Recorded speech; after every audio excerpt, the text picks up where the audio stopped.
Okay, guys, we are going to wrap up our discussion of the plasma membrane, if you can believe it, and kind of dive into the cell now, into the different organelles, and talk about some of the functions of the inside compartments of the cell. This is kind of a recap here, because we actually have discussed many of these things already by now. We talked about the fact that we can have attachment of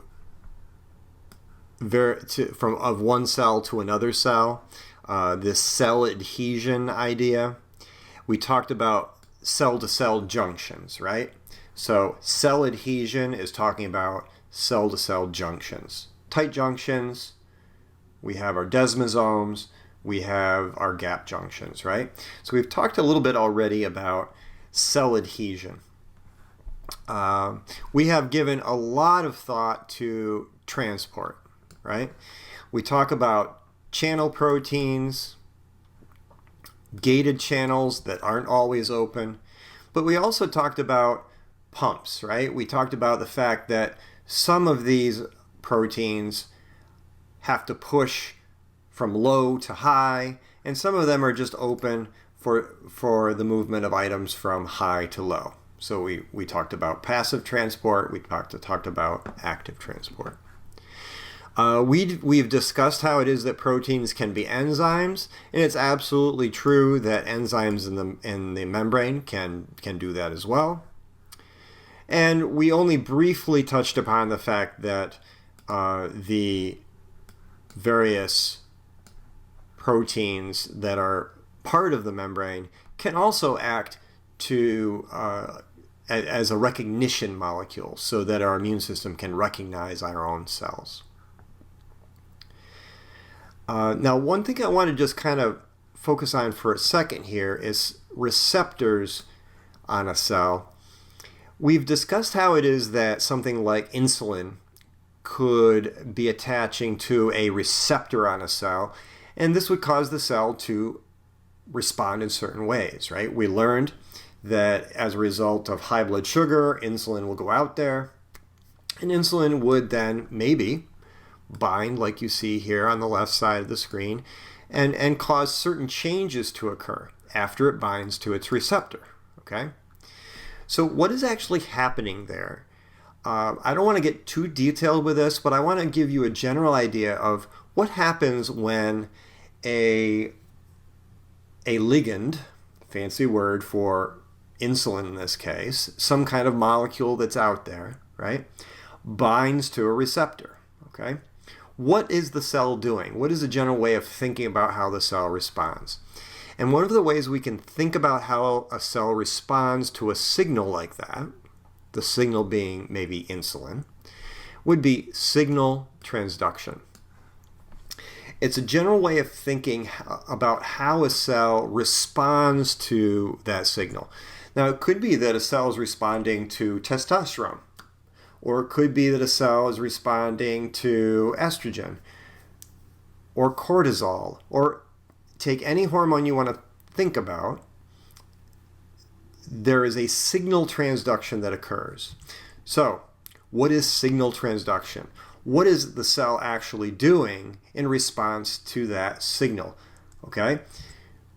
Here we have a very rudimentary, basic idea of what signal transduction is.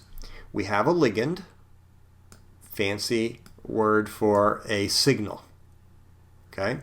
In this case, imagine, just to give you a concrete idea, let's just imagine that this is insulin. Okay? So this insulin goes out in the blood and it contacts a membrane receptor. So here is the receptor in purple, protein sitting on the membrane here, and the ligand is binding. The receptor causes then a series of reactions to occur.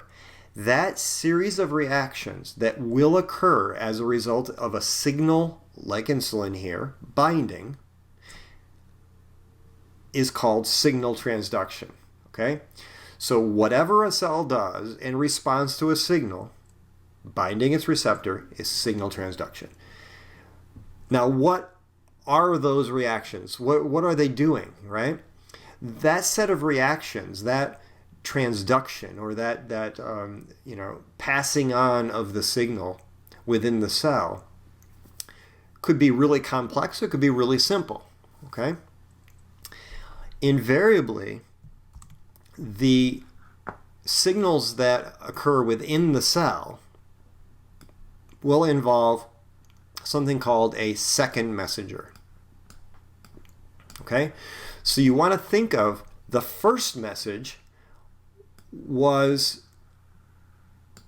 insulin, right? The first message that this cell received was in the form of insulin binding the receptor. Okay? But then inside the cell, certain changes will occur whereby a second messenger will cause other changes. Okay? So, first messenger, a signal, like maybe insulin, right? This will bind its receptor, and then as a process of signal transduction, carrying the signal down into the cell, we would find that there are other molecules playing a role. So think of it like this. I'm going to come along and I'm going to bring you a piece of information. I'm going to say, this is how you make a peanut butter jelly sandwich. I'm going to bring it to you, okay? And then you're going to turn around and you're going to carry it over to a friend of yours and say, look, this is what I found out. This is how we go about making a peanut butter and jelly sandwich. And then they might go and get the jars out of the cupboard, right? Get some bread out, and then they turn to somebody else. Okay? And they say, okay, you need to spread this on the bread, and you need to make, you need to put them together, right? This is kind of what signal transduction is. It's a sequence of events that occur as a result of a signal, a first messenger. Okay? Now, the cell's going to respond in some way ultimately, right? In the case of insulin, the response may be the cell's going to turn around and pull in as much sugar as it can out of the bloodstream. That response could even involve the turning on of genes within the genome. It could be really, really complex. For right now, I just want you to know that it could be complex. It could be very simple, but we have a first messenger, a signal that comes along, and then we have a series of events that occur after that cause the cell to respond. Okay? Now, finally, we are done with the cell membrane. And what I'd like to do is just do an intro of the cytoplasm, kind of just start to kind of dive into the inside of the cell. We already learned the definition of cytoplasm. It's all the material within the plasma membrane. And this includes the nucleus. Okay? So it's going to be a liquid environment. Intracellular fluids will be in there. But then there's also compartments found within. All of that is cytoplasm. Now, everything the cell needs to do, many of the things the cell needs to do are accomplished within that environment, right? Within that fluid environment. And there are three major elements in the cytoplasm. There is a liquid component, the intracellular fluids, which are transparent, called cytosol, right? Makes sense, because sol sounds like solution, right? It is, in fact, the solution within the cell. So cytosol. The cytoplasm also has these compartments that we call cytoplasmic organelles. Okay, so the basic term we would use is organelle. The biggest, more obvious organelle when we stain a cell would be the nucleus. So these are cellular compartments. Okay, some may be contained within a membrane, like the plasma membrane. Some are not.